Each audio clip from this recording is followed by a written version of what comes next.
Hammaga assalomu alaykum. Haval Julion 3-pozitsiyasini ko'rsatishga qaror qildim.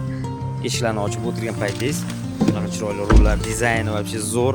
Xudo xohlasa elektronli tablolar va tepada panorama tomazlar.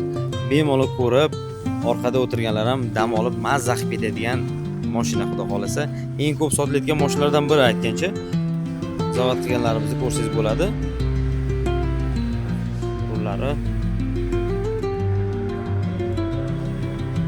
hozir men sizlarga faralarni yoqib ko'rsataman. Faralarni ham ko'ringlar bitta. Juda ham o'ziga shu mashina yoqadi, bilmadim nimaga. Hamma sevib haydaydigan mashinalardan biri. Mana ko'rinishlari. Hozir orqa ko'rinishlarini ham ko'rsataman. Orqa ko'rinishlari ham juda ham noyob, chiroyli. Uzoqdan qaraganda sirazi Julionligini tushunmasa bo'ladi odam. Buni aytmoqchi, bagajlari ham juda ham keng. Bagajlarga e'tibor bering. Bagajlari ichlarida zapaska, dakatka. To'g'risi bemalol ko'rsanglar bo'ladi.